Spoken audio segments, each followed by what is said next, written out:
Hello everybody, welcome back to BnB Anime. I am your host, Brad, and today I am going to be discussing with y'all Josee, the Tiger, and the Fish.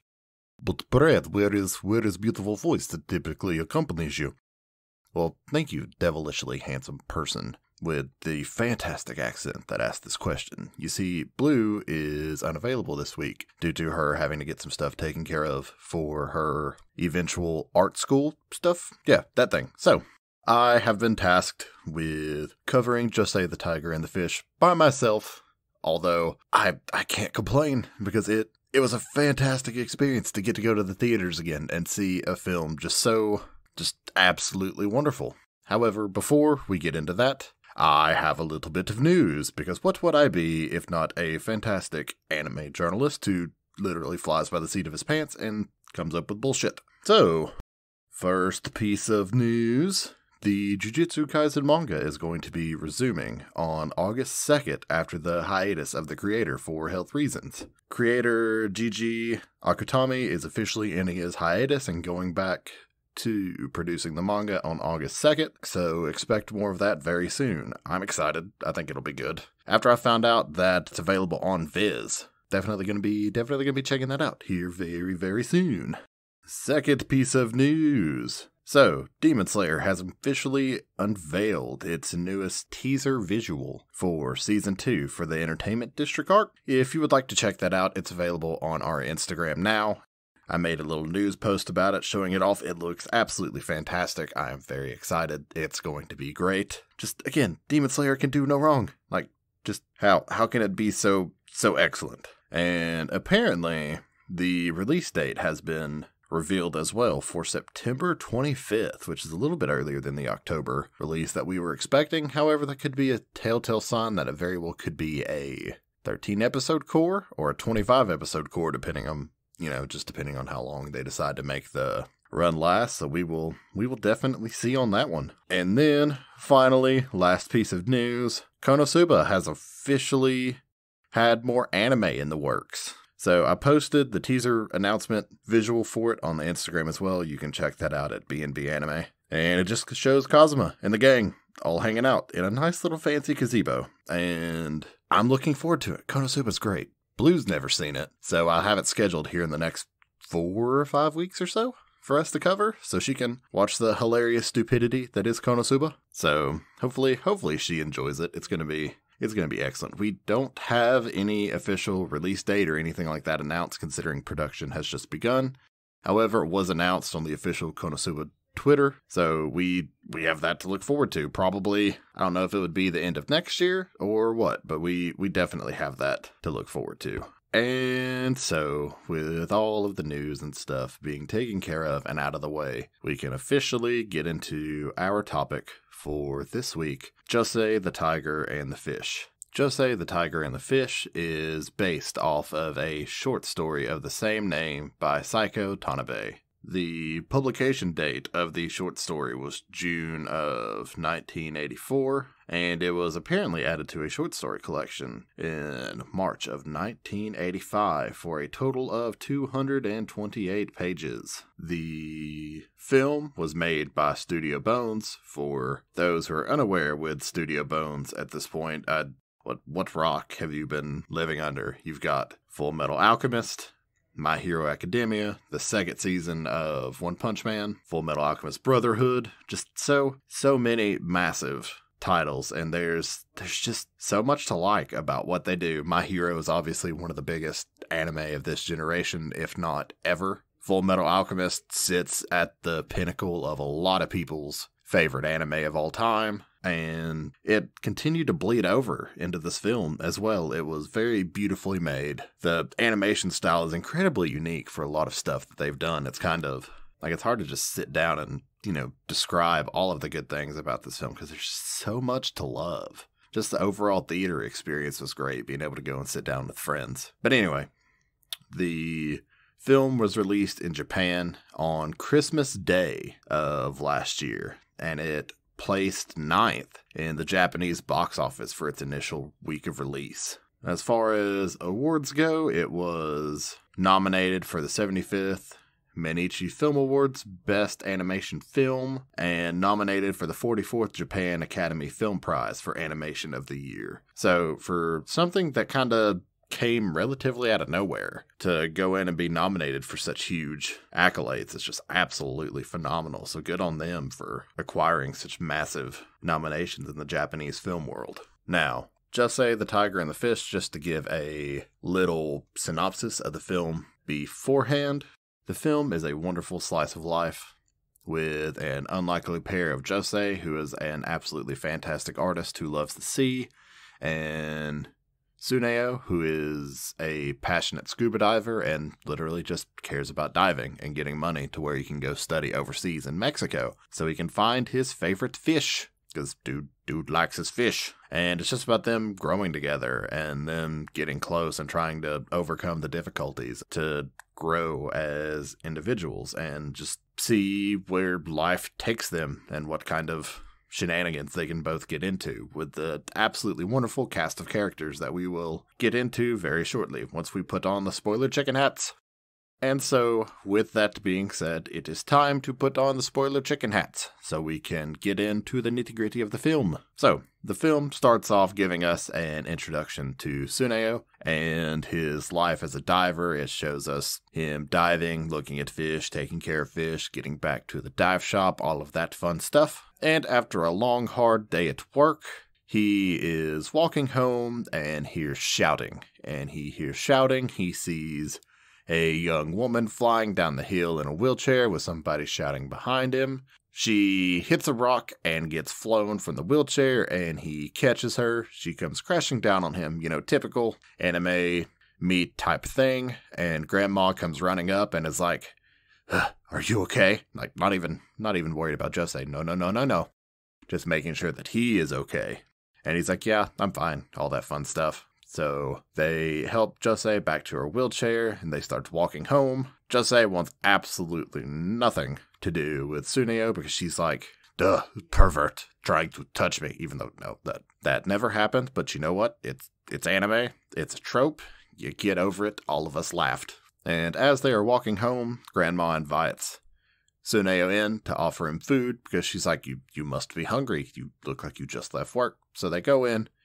They eat, and as he's getting ready to leave, the grandmother asked him if he wants to be Josee's caretaker. Says she'd pay him really well, and he was kind of hesitant because he's like, I work a lot. And she's like, no, listen, I'll pay you very well. That way you can, make some extra money. All you gotta do is just come over, look after her. That's it. So he agrees, and the next day, after school, he comes over, and he just begins looking after her. But again, Josee wants absolutely nothing to do with him. She's like, "Get me tea." He gets her tea. She throws the tea at him. Then she's like, "You know what? Screw it. I want to know how many lines are in a tatami mat. I can't go to sleep unless you tell me." So he goes through, starts counting. This man counts up to like 8,900 lines. And then she throws a pillow at him and tells him to start over. And that's just kind of that's really just the beginning of their relationship. And Josee continues to she continues to pester her grandmother to go for walks. But her grandmother just refuses. She's like, "No, the outside world is filled with scary beasts that want to do nothing but hurt you. I mean, look what happened last time. Dude pushed you down a hill, even though it was an accident." Grandma's like, "No, you can get hurt and you can get killed, just like what happened to your parents."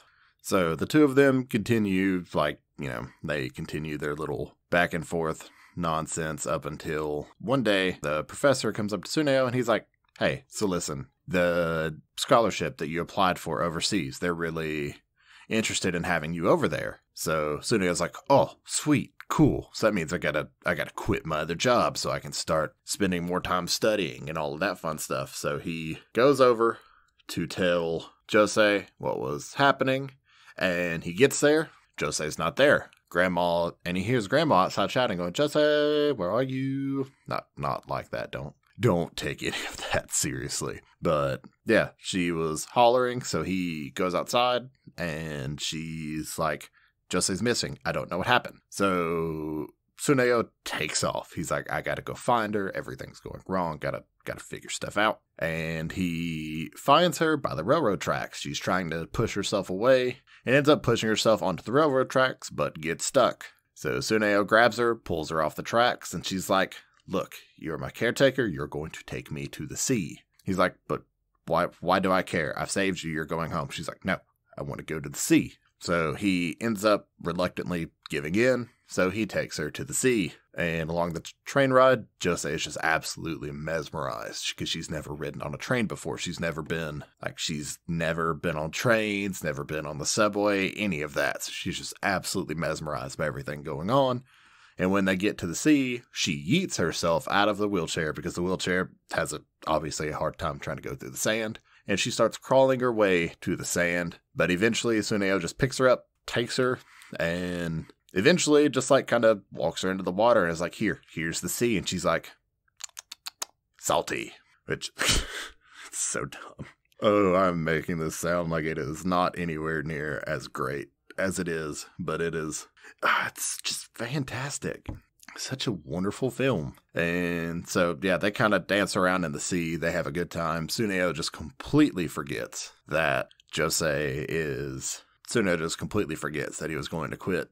And one other thing I forgot to mention before this was Tsuneo, before he heard Grandma shouting, he goes into her room to check on her. And whenever he goes in there and sees that she's not there, what he does see is that her room is just absolutely plastered in paintings and drawings that she did of the ocean. And he makes it a point of telling her, he's like, I want to know what the world looks like through your eyes, because the way you see things is beautiful. And her drawings are absolutely fantastic. Like they look great, especially in the art style. Like everything just blends very well together. Oh, it's so good.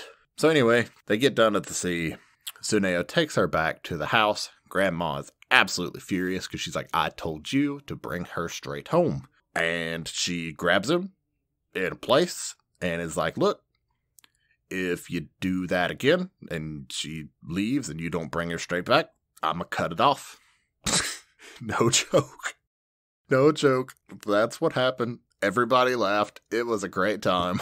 But then Josee just tells him, she's like, look, I don't care what Grandma says. She always takes a nap from 1 to 3 so we can go out. And so that's what they do every day. Whenever Tsuneo comes over, he takes her out from 1 to 3. They go get ice cream. She tries ice cream and crepes. They go, where all do they go? They go through the park. That was a fun little adventure. And finally, Tsuneo takes her to the library.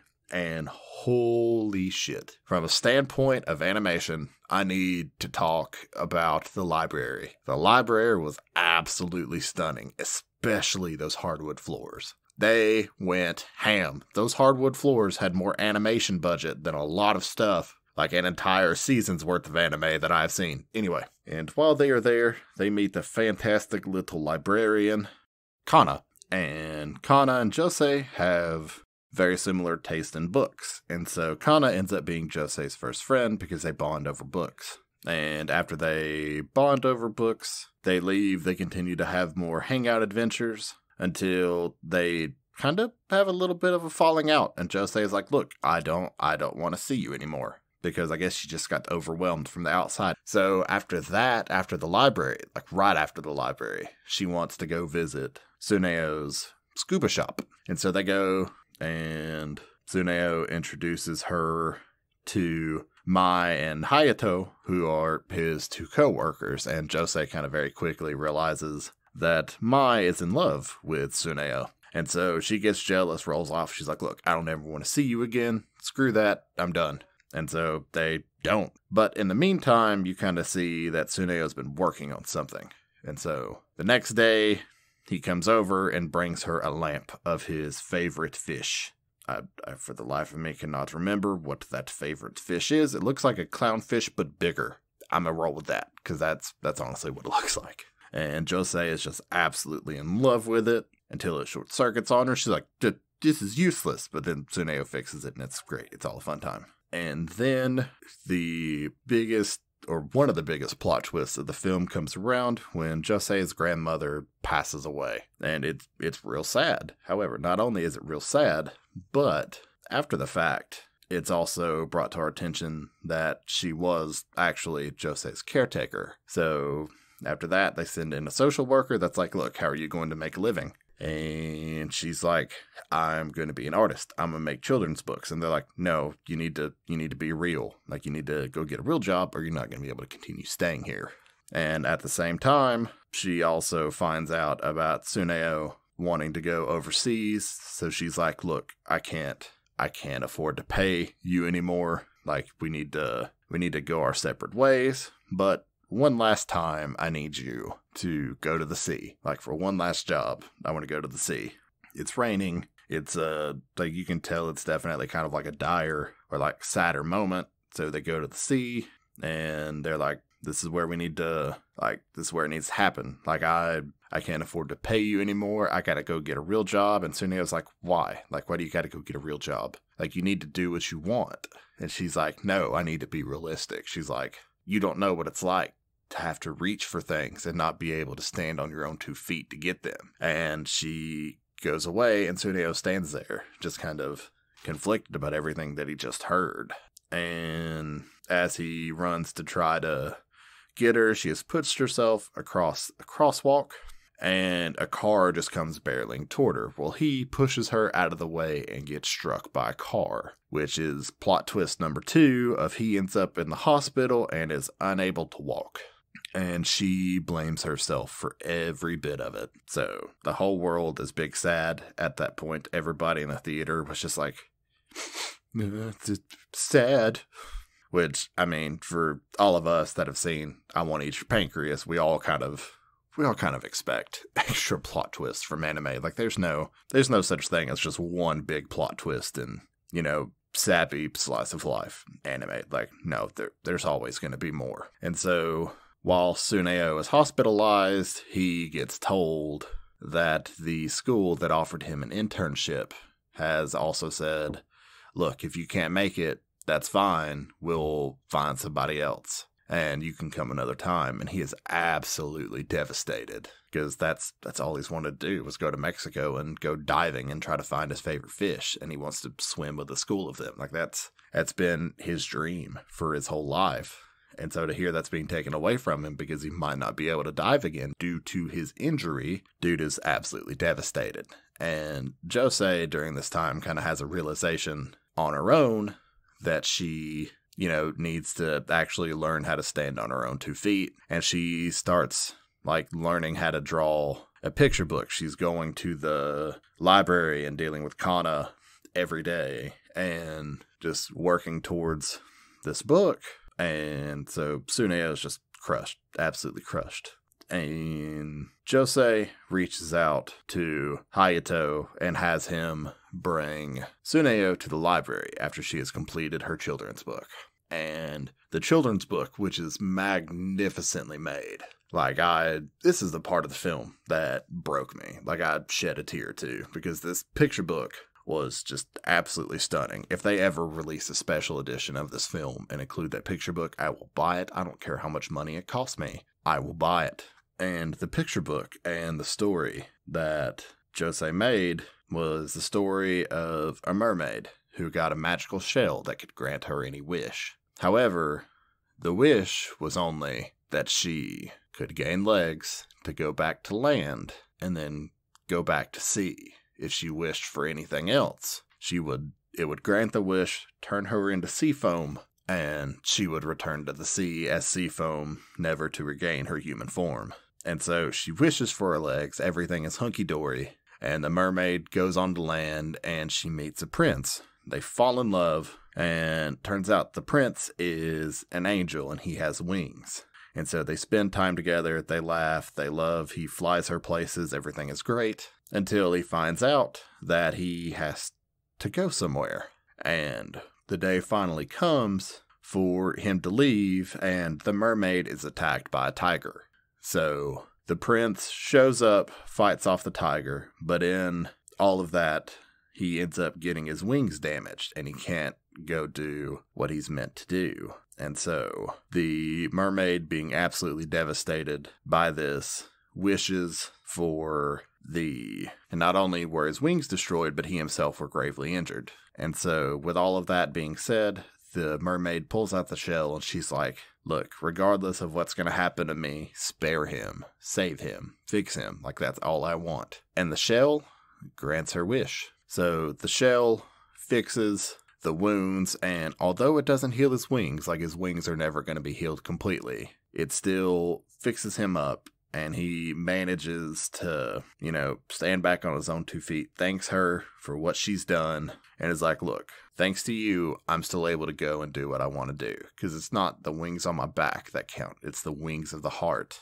that make me able to do what I want to do. And so he manages to find a way to be able to go where he needs to go. He gets a boat and sails to where he needs to go. And the mermaid returns to the sea, and she looks at the shell and she's like, okay, I realize that I've wasted, I wished for something else other than to turn back and forth from a person. So I'm ready, turn me into sea foam. And the shell is like, why? Like, you didn't wish for something selfish. You wished on the behalf of another, so I'm not going to penalize you for that. So the prince goes off and does his own thing, and the mermaid swims back into the sea. And that's the end. And Tsuneo is just absolutely touched by this. So he vows to get better, get stronger, and actually go on his fishing expedition. Not fishing, diving expedition. That's the thing. Yeah, that's the words I want to use. Anyway, so Tsuneo starts going through rehab, starts, gaining back his strength, getting ready to go, all that fun stuff. And in the meantime, Josee, Mai, and Hayato are all there cheering him on. Dude starts walking and is finally going to be released from the hospital on Christmas Day. Because, what better time to be released from the hospital and ask Josee to meet him at the hospital at 10 o'clock when he's being released so they can spend Christmas together. However, Josee never shows up. And so he waits. Finally, about 2 or 3 o'clock, he leaves. He's like, okay, that's weird. So he goes to look for her. Shows up at her house, not there. Goes to the library, not there. And so he asks Kana if she's seen Josee. And Kana's like, no, I haven't.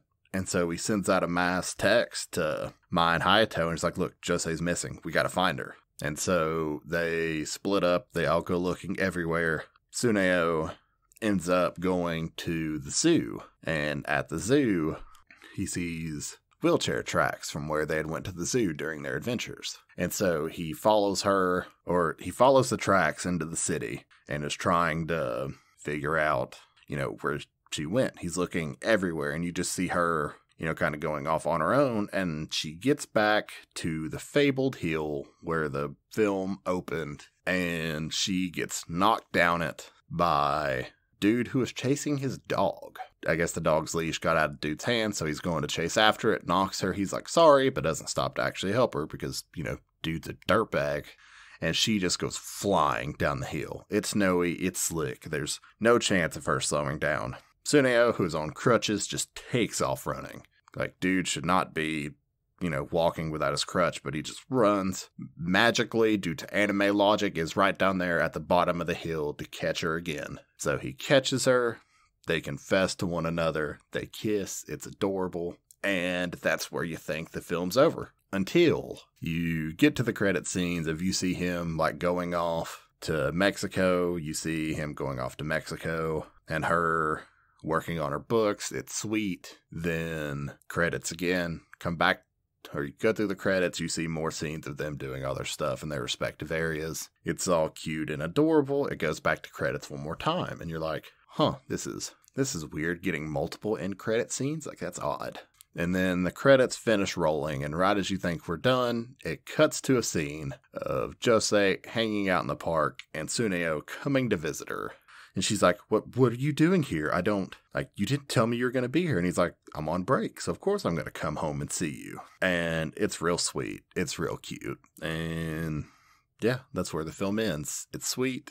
It's adorable. It's a great time. The animation is beautiful. I cannot wait to actually sit down and cover this blue whenever they release it on DVD, digitally, however Funimation decides to release it. But regardless, it is a great time. I have not been able to stop thinking about it since the film has come out, and I'm so sad I did not go back to the theaters to watch it again, because it was just such a fantastic journey, and I just can't wait to watch it again. And as far as the rating goes, I'm gonna have to give it a 9.5. I don't know what's stopping me from giving it a solid 10. I guess it's just not perfect. I don't know. Like I said, I don't know what's stopping me. Just for some reason, brain is not it's a 10. It's just, not, but it is absolutely fantastic. The soundtrack is beautiful. The animation is beautiful. The story is just mesmerizing. Regardless of how stupid I made it sound during this episode, I apologize that I'm not as captivating of a storyteller as Blue, but regardless, it was absolutely amazing, and I highly recommend y'all check it out if you get the chance. And if you want to go check out Blue during her time away, you can find her on Instagram and Twitter at BlueLavenderSTM. You can find life updates, art updates, all that fun stuff. She also has an Instagram for Tilly at the best Tilly Bean. Or if you like doggo photos, that is 100% the place to go. Bean is absolutely adorable, and you should go check out those pictures. She's also on Twitch at twitch.tv/BlueLavander. She doesn't stream now, but she may get back to it eventually. You can find me on Instagram and Twitch at BradCarterGaming. And as far as podcast stuff goes, we're at BnB Anime on literally everything. Our website is www.bnbanime.com, where you can find info about Blue and I, archives of all of our episodes, friends of the podcast, all of that fun stuff. You can find our IMDb pages if you want to check out our voiceover projects. And we also have a YouTube channel where if you like fancy thumbnails, that's made by a friend of ours. They do an absolutely wonderful job. The thumbnails are probably some of my favorite parts that have to do with this podcast. They are fantastic. All of our episodes are on there. We also have a separate community tab for another YouTube channel of Blue and Eyes that have some voiceover projects on there. You can check that out as well. And with all that being said, all the plugs out of the way, all of that fun stuff, thank you all so much for listening. Blue and I greatly appreciate it. If you stuck with me to the end of this episode, I thank you so much from the bottom of my heart for putting up with me and my inability to tell stories, but it was a blast to sit down and talk about a film that is, like I said, just has not left my mind since I went to go see it on Monday. Next week, we will either be covering Okozen or My Hero Academia 2 Heroes, the film. We'll be covering one of the two since Okozen got pushed back. You can look forward to either of those. You might get Ghibli. You might get a fantastic action film. Who knows? Guess we'll have to wait and see. But until then, I'll catch y'all next time. Bye-bye.